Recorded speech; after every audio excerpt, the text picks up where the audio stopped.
Jérôme Durif, peut-on tout d'abord revenir sur l'historique de la création de Signal en 2012? Quel était le parcours des fondateurs et quels étaient leurs objectifs en créant Signal? Signal, avant d'exister en tant que Signal en 2012, existait sous forme de bureau d'études d'une société plus grosse qui s'appelait XBlue, et c'était la société X-Waves, qui était une branche de XBlue pendant de nombreuses années, et la branche de Sofia, donc X-Waves, était spécialisée en acoustique sous-marine, en propagation, en électronique, et c'était un peu le bras armé de XBlue sur des aspects de l'acoustique sous-marine. Ce qui s'est passé en 2012, il y a eu une restructuration de la société XBlue avec un regroupement de certaines activités dans des sites qui étaient plus gros, en l'occurrence celui de La Ciotat, et l'équipe qui était ici, 6 personnes, 6 ingénieurs, en fait ont préféré se séparer de XBlue plutôt que d'aller à La Ciotat et créer leur propre entité, donc qui s'est appelée Signal. Signal est une SAS,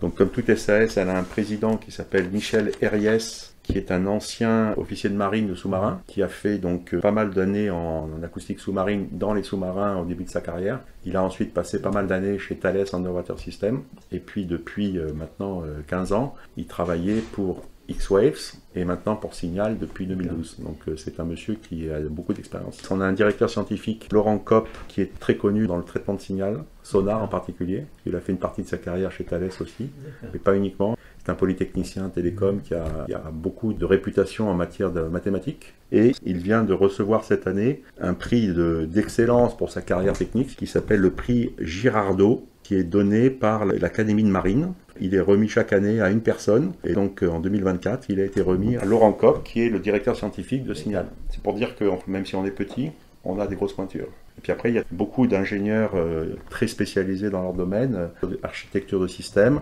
électronique numérique ou électronique analogique, informatique en calcul massivement parallèle par des techniques de GP-GPU. Et depuis 2012, comment la société s'est développée? Eh bien, qu'elle s'est développée essentiellement sur fonds propres au début, sur le travail des 6 actionnaires, qui étaient tous des ingénieurs très spécialisés en acoustique sous-marine, en électronique, en informatique, avec des potentialités de produits que la société voulait mettre sur le marché. Et en même temps, par les contacts très étroits que la société avait avec la Marine nationale, donc la DGA et la Marine nationale, pour faire des expérimentations de nouveaux algorithmes, de nouveaux procédés, pour mettre à jour potentiellement les systèmes de la Marine nationale en termes de sonar. Aujourd'hui, Signal œuvre principalement dans le domaine de l'acoustique sous-marine, notamment en concevant et réalisant des systèmes de sonar.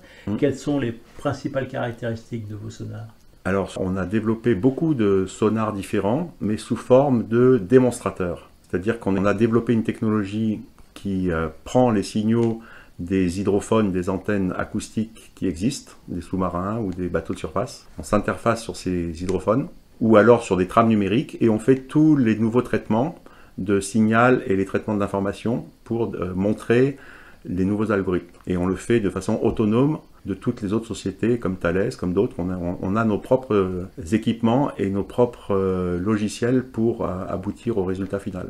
Différents types de sonars pour différents types d'utilisation? Oui. Alors on ne peut pas trop parler de ça parce que c'est confidentiel, mais on a fait des sonars passifs, des sonars actifs pour sous-marins, pour bateaux de surface. Et on est aussi très impliqué dans les communications acoustiques numériques. Alors justement, vous proposez également votre expertise en matière d'antenne et de traitement du signal et de l'information pour évaluer des systèmes de sonar en projet ou en développement. Quelles sont les performances des systèmes que vous évaluez? Alors chaque sonar, chaque projet de sonar est un projet unique et ça dépend des objectifs du client visé et de ce qu'on veut faire avec le sonar. Donc en fonction des critères que l'on se fixe à la base, les performances qu'on veut atteindre, on fait un design pour atteindre ces performances. On fait un design pour atteindre des performances qu'on décide a priori.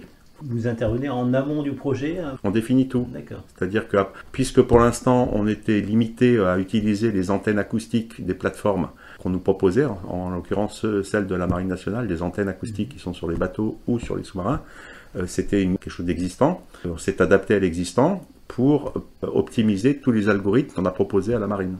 Un autre volet de vos activités concerne le développement électronique et logiciel. Quel type de système électronique et de logiciel proposez-vous? Alors le développement logiciel, on le fait pour nos propres besoins.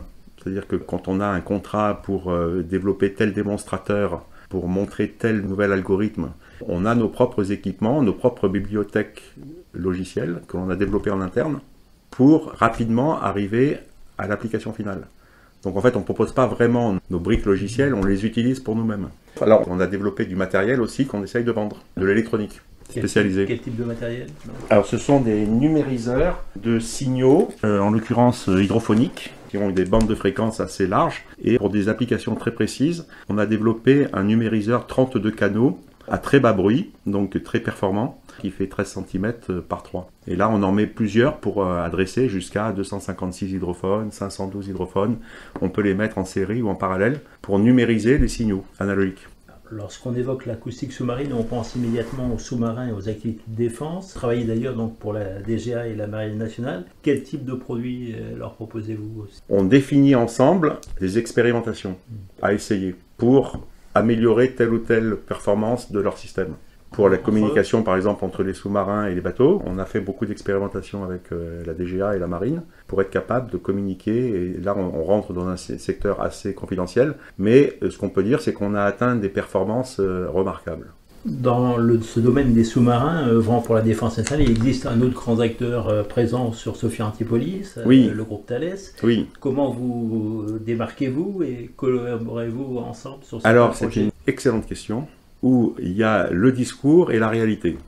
Alors, le discours, c'est même de la Marine ou de la DGA, le discours envers les gros acteurs du domaine comme Thales, c'est collaborer avec les petits.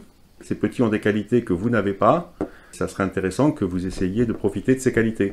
Donc on a, sur un projet en particulier avec Thales Underwater System de Sophia Antipolis, on a joué la carte de la coopération en sous-traitance. Et puis au bout d'1 an et demi de négociations techniques et un peu commerciales, on nous a fait savoir que finalement ils allaient le faire tout seuls. Voilà, donc en fait on peut dire qu'il y a le discours et la réalité. Et donc du coup, on se considère comme un concurrent. Et votre taille petite vous permet d'être plus agile et de réagir beaucoup plus vite sur certains sujets? 10 fois plus vite. C'est un atout dans ce domaine? C'est un atout pour peu que le client ensuite veuille le valoriser. C'est-à-dire que toutes ces expérimentations qu'on a fait en étant record, avec la Marine et la DGA, je pense que Thales aurait mis 2 fois plus de temps, si c'était 3 fois plus de temps, peut-être avec des budgets qui n'ont aucun rapport avec ce qu'on a eu comme chiffre d'affaires. Alors les sonars ne sont pas uniquement utiles à la Marine nationale, ils servent aussi à la pêche. Vous intervenez dans ce domaine avec vos partenaires Octech. Quel système proposez-vous et à quoi servent-ils précisément? Alors donc ce sont des systèmes qui ont été développés il y a quelques années, qui permettaient pour le bateau, le chalutier, de localiser relativement précisément son chalut qu'il traînait derrière lui. Et aussi, on a travaillé dans le domaine de la répulsion des dauphins pour éviter que les dauphins se prennent dans les chaluts. Mais dans le domaine civil, on a des plans et des ambitions beaucoup plus grandes que les dauphins dans les filets, puisqu'on est en train de définir en fait un système de surveillance de l'espace sous-marin pour être utilisé avec les futures éoliennes offshore flottantes qui vont être installées un peu partout en Europe à des distances très grandes de la côte. On va mettre des éoliennes qui font 200 mètres de haut sur des flotteurs, on va les mettre en champ, 10, 15, 20, 30, etc., assez loin de la côte, à 30 km par exemple. Et pour l'instant, personne n'a été sensibilisé du côté étatique ni du côté des développeurs de ces champs au risque terroriste de venir effectivement faire exploser certaines éoliennes ou tout le champ, la sous-station électrique en particulier. Et donc, on a fait un design spécial de sonar actif pour détecter des plongeurs qui seraient en train de s'avancer vers des équipements critiques. Donc ça, c'est un développement en cours pour des champs éoliens qui seront en service en 2029-2030. Donc on est encore en amont, mais c'est très important. Et vos sonars sont également utilisés pour la recherche scientifique. En quoi sont-ils utiles, notamment à la caractérisation des fonds marins? Alors oui, on peut parler effectivement d'un nouveau projet qu'on a décroché avec 2 partenaires, 2 sociétés françaises qui s'appellent Archéocéan et Bourbon Offshore Service. C'est des spots? Le projet des spots. Donc, et ça, c'est un projet de développement de quelque chose qu'on pourrait appeler le GPS sous-marin qui permet aux drones, aux multiples drones qui navigueront en meute, de savoir où ils sont précisément. Parce que Archéocéan est une société qui croit dans le développement des meutes de drones sous-marins, par centaines. Des petits robots, mais... Des petits drones qui font 1 mètre de long et qui coûtent pas cher. L'objectif, c'est qu'ils coûtent 20 000 € pièce, plutôt que 500 000, et d'en avoir plusieurs centaines pour faire des actions coordonnées de, par exemple, mesure de la bathymétrie, reconnaissance du fond, faire de la cartographie, Mais au lieu d'avoir un drone qui le fait, c'est d'en avoir des centaines qui le font en même temps. C'est une solution pour faire face à l'immensité de l'océan? Exactement, oui. Parce qu'il y a très peu de fonds marins, dès qu'on dépasse 2000 mètres ou 3000 mètres, qui sont bien connus. Il y a peut-être 10%, je crois, de la planète à plus de 3000 mètres qui est bien connu. Le reste n'est pas connu. Parce que là, les drones vont à 3000 mètres de profondeur. Oui.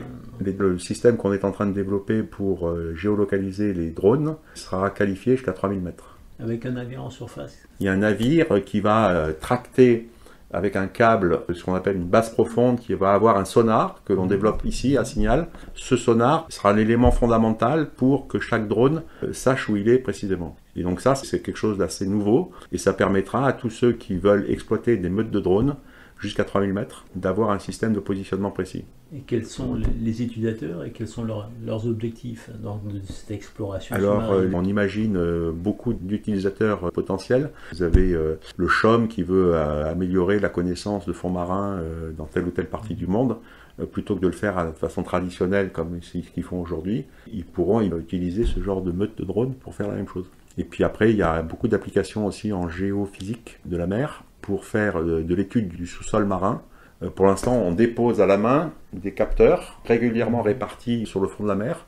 Et ça se fait en mer Rouge, du côté de l'Arabie Saoudite, et Archéocéan est un acteur de ce marché. Plutôt que de déposer avec des capteurs sur le fond de la mer, un par un, ça serait des drones qui navigueraient pour aller se positionner là où ils sont programmés pour se poser sur la mer, au fond, de façon à ce que ce soit beaucoup plus rapide. La recherche pétrolière? La recherche pétrolière, ou pour connaître ce qui est sous le fond de la mer, toutes les couches géologiques, les poches, tout ce que fait la géophysique aujourd'hui. Ils utilisent des tas de techniques différentes, et on pourra utiliser la technique de déposer des drones qui auront le bon capteur, positionnés là où il faut au fond de la mer, pour faire la même chose, et plus facilement.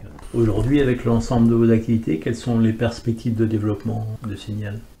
Vis-à-vis de ces nouveaux créneaux, qui sont plus civils que militaires, on a des possibilités de développement à moyen terme, pas tout de suite, mais à 3 ans, à 4 ans, qui sont assez grandes. C'est-à-dire qu'en fait, jusqu'à présent, on était un peu un bureau d'études spécialisé dans l'acoustique sous-marine à des fins militaires. Et là, l'idée, c'est de créer des nouveaux produits. Là, on parle de produits, de systèmes qu'on commercialiserait à des volumes qui sont encore à déterminer, mais à plusieurs dizaines, plutôt que ça soit un seul démonstrateur. D'accord. Vous envisagez des recrutements à moyen terme? Ne serait-ce que pour les projets qu'on a déjà en cours, des spots en particulier, qui est un projet financé par la BPI. Donc on a le financement, tout est en place, et on a plusieurs ingénieurs qui doivent être recrutés. On cherche des électroniciens, des informaticiens. On ne cherche pas particulièrement des personnes qui connaissent déjà l'acoustique sous-marine. On cherche des bons développeurs en termes de hardware et de software. Puis après, le côté acoustique sous-marine et traitement de signal spécialisé, ça s'acquiert ici en travaillant. Et par contre, pour le développement, qui peut être très gros, on cherche potentiellement aussi des investisseurs. Pour l'instant, on n'a pas encore commencé notre démarche, mais on est en train de formaliser des business plans pour ces aspects civils là dont on parle, qui adresseront les 5-10 années qui viennent. Et pour réaliser ces business plans sur fonds propres, c'est difficile. À terme, ça peut représenter une activité équivalente aux activités de défense? Supérieure. Les activités de défense, jusqu'à présent, on a fait nos classes techniques pour montrer qu'on était très compétents, mais à chaque fois, c'était pour un démonstrateur. Donc pour l'instant, malheureusement, pas de passage à l'échelle.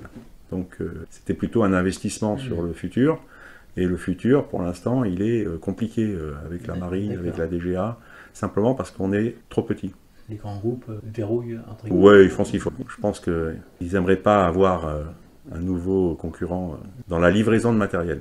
Tant qu'ils nous voient comme un compétiteur dans les aspects technologiques, puis même algorithmiques, tant qu'on reste à des niveaux de démonstration, on leur fait pas peur. Mais ils ne voudraient pas qu'on soit un vrai compétiteur.